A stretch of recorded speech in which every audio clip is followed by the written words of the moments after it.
ادا کرتے ہیں جی فضل کلات کا کہ انہوں نے آج اس موقع پر جب پوری دنیا میں فائر فائٹر ڈے کے حوالے سے تقریبات ہو رہی ہیں تو انہوں نے ہمیں یاد رکھا، ہمیں بلایا۔ اصل میں اگر میں اس کو 3 حصوں میں تقسیم کروں کہ یہ دن کس لیے منایا جاتا ہے، تو پہلے تو یہی کہ ہماری جو ریسکیورز جو ہیں، جو ہمارے فائر فائٹر ہیں، ان کی خدمات کو سراہا جائے۔ تو یہاں پر پہلے ایک اور بھی بات میں آپ کے ساتھ شیئر کرتا جاؤں، یہاں پر بیٹھے جتنے بھی ریسکیور ہیں جنہوں نے گرین یونیفارم پہنا ہے، وہ ہمارے ڈائریکٹر جنرل سے لے کر ہمارے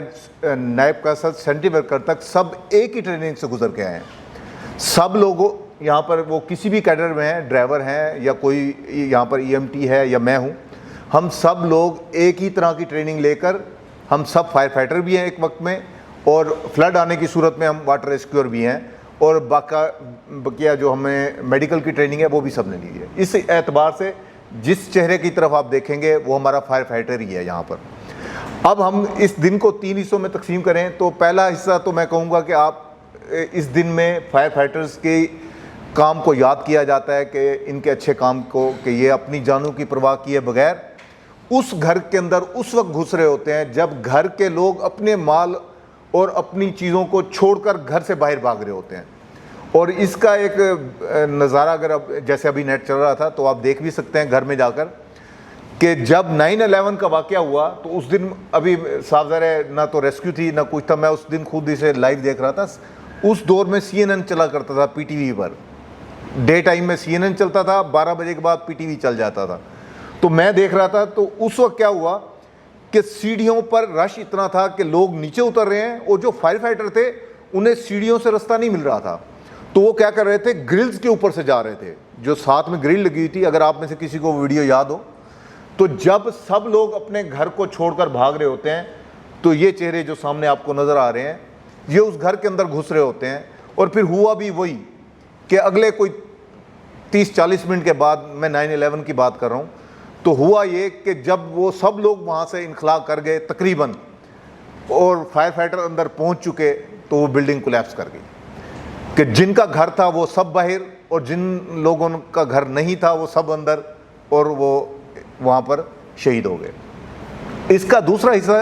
ان لوگوں کو یاد کرنا ہوتا ہے جو اس لائن آف ڈیوٹی میں اپنی جانوں کا نذرانہ دے چکے ہوئے ہیں۔ ہمارے کافی ساتھی تھے جو ہمارے ساتھ ڈیوٹیاں کرتے تھے، گکھڑ پلازہ سے لے کر ملتان میں بھی کئی لوگ جنہوں نے اپنی جانوں کا نذرانہ دیا اور تاریخ رقم کر گئے۔ اور تیسرا یہ ایک ڈے اس اعتبار سے بھی بڑا میننگ فل ہوتا ہے کہ اس دن کو منا کر ہم لوگوں کو آگاہی دے رہے ہوتے ہیں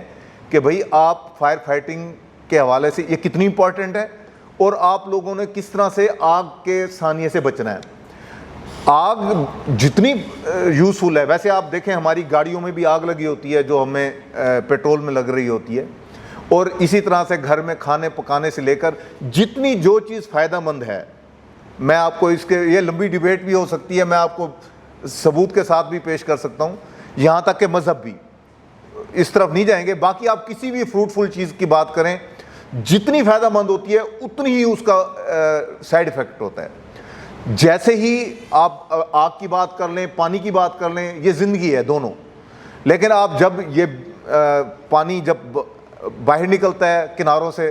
تو کیا حشر کرتا ہے۔ جلال پور کی بستی، اگر آپ کو پچھلے سال کی بات یاد ہو، لوگوں کے گھر، مال، جان، اور یہاں تک کہ وہ اپنی جانوں سے بھی ہاتھ دھو بیٹھتے ہیں، جو ان کی پوری زندگی کی جمع پونجی ہوتی ہے۔ اور اسی طرح سے آگ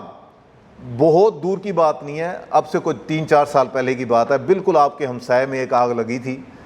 جب وہ ابتدائی صورتحال میں تھی تو اس کو بجھایا جا سکتا ہے۔ یہ جو رومی کاٹن فیکٹری میں آگ لگی،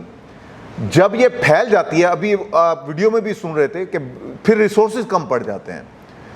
پھر ہمارے پاس ملتان میں اگر سینکڑوں گاڑیاں بھی موجود ہوں تو جو آگ لگی ہوتی ہے اس آگ کو بجھانے کے لیے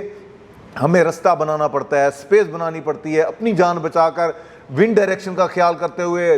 ہم سب ریسورسز بھی یوز کر لیں تو کم ہے۔ اس کا بہترین حل یہ ہوتا ہے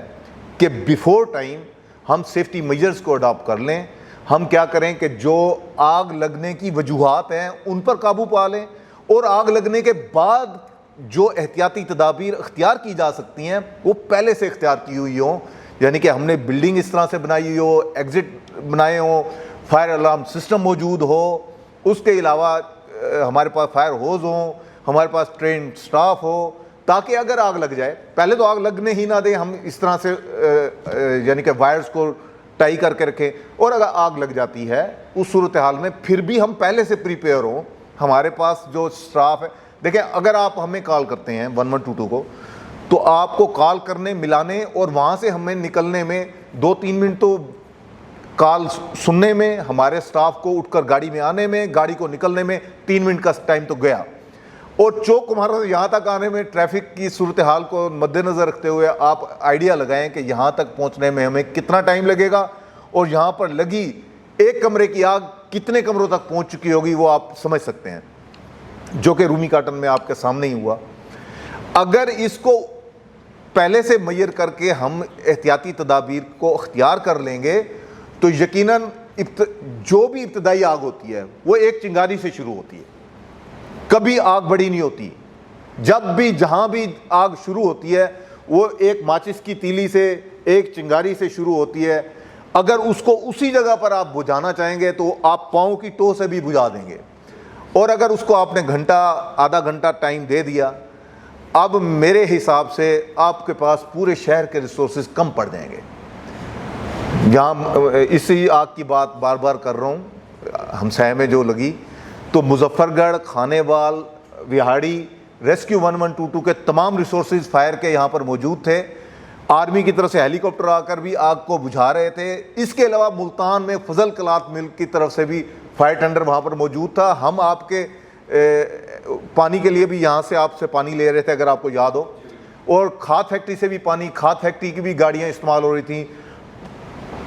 مختصر یہ کہ پورے ملتان کے تمام ریسورسز یوز کرنے کے بعد بھی ہم اس آگ کو بجھا نہیں پا رہے تھے،